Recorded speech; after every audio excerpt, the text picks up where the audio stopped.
Virgil Van Dijk, one of the best, arguably the best, centre-backs in the modern era. Captain of Liverpool FC. This man is a special talent.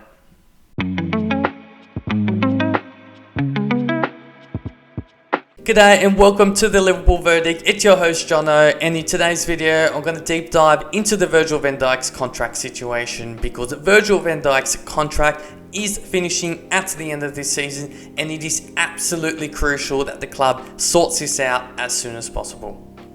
Now I want to ask, do you think Virgil Van Dijk is worth re-signing? And what could be the reasons for the club to hold off from re-signing Virgil Van Dijk? In this video, I want to deep dive into the details and look at both sides of the argument. So first, let's look at the context and the stats. Virgil van Dijk signed for Liverpool from Southampton on the 1st of January 2018 for £75 million. This is his 8th season at Liverpool. He's the captain of the Netherlands. And in his Liverpool career, he has only had one serious injury in the 2020-2021 season due to a horrible tackle by Jordan Pickford. That ruled him out for 9 to 10 months. Other than that injury, Virgil van Dijk has played almost every single English Premier League and Champions League game for Liverpool. He has had over 285 appearances for Liverpool in all competitions. 25 goals in all competitions, 19 of them in the English Premier League. He's had 10 assists and 7 of them in the English Premier League. Virgil van Dijk is 33 years old and this is his second season captain of Liverpool. He's roughly on £220,000 a week, just shy over £11,444,000 per year. He is the second highest paid player at the club and his contract is finishing at the end of this season. So why should Liverpool let Virgil van Dijk's contract run down? Well, Virgil van Dijk is 33 years old. Generally, most players are past their peak at this age. Generally, football players start to decline their physical performance after they turn 30. They are losing their pace, losing their sharpness. They're not keeping up with the young and quick players. There is an increased chance of injury as you get older. Elements of risk, muscles become tighter. It requires more time to invest in the body to stay fit and playing for longer. Virgil van Dijk's salary is high, and an extended contract will mean a 250 to 300k plus, potentially more. It's a lot of money to pay for a 34, 35, potentially 36-year-old player. Virgil van Dijk could sign a big contract, and next season his performances can drop dramatically. Then Liverpool are stuck paying for a player with a big salary who is not performing well. And this season, Virgil van Dijk is performing very well, but I'm also starting to see some sloppiness in this game that we haven't seen much of him before. Sloppy passes, unnecessary risks. These uncharacteristic mistakes are slowly creeping up into his game. So yes, there is risk. But on the flip side, let's look at the reasons to re-sign Virgil van Dijk.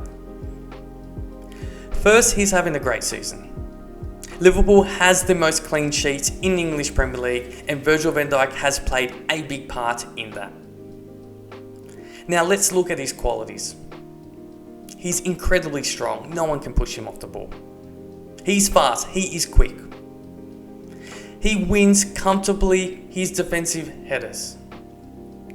He's a constant threat from corners.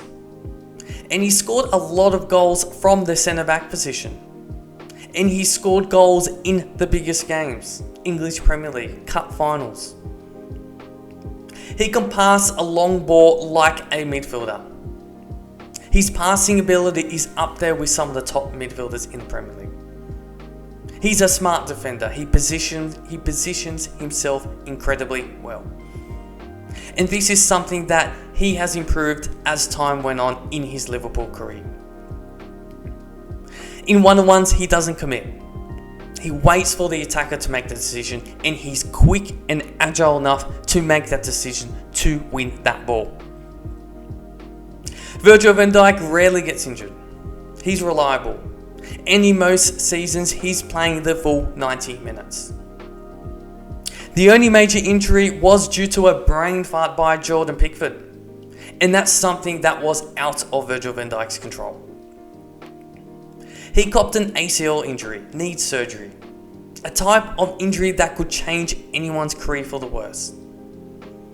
But Virgil Van Dijk came back from that injury like nothing had ever happened.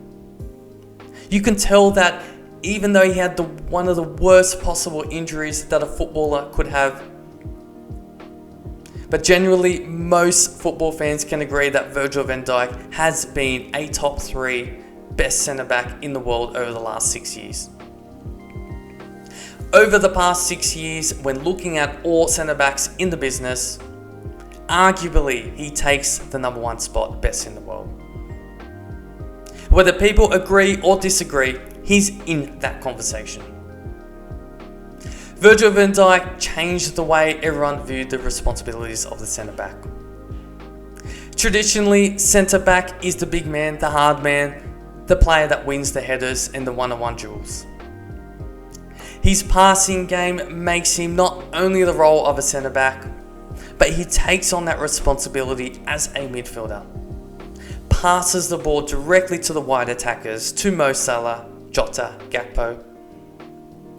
And Virgil van Dijk will play a 40 to 50 metre pass perfectly to Salah's foot. One of my favourite goals was when Sadio Mane scored against Bayern Munich in the Champions League final against Bayern Munich. That pass by Virgil van Dijk to Sadio Mane was perfect. And of course followed up by a moment of class by Mane to score. Virgil van Dijk set the standard of the gold standard modern day centre-back. He has a strong voice in the squad. Players look up to him. Losing that leadership in the team mentally will have a big loss in the squad. He's our leader. He's our captain. After going through all of these points, it is absolutely clear that Virgil van Dijk does not look like he will decline. He's still performing at the highest level. And he's still one of the best centre-backs out there.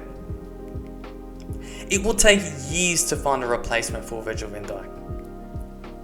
If Liverpool owners expect success over the next 2 to 3 years, Virgil van Dijk needs to resign and the deal needs to be done ASAP.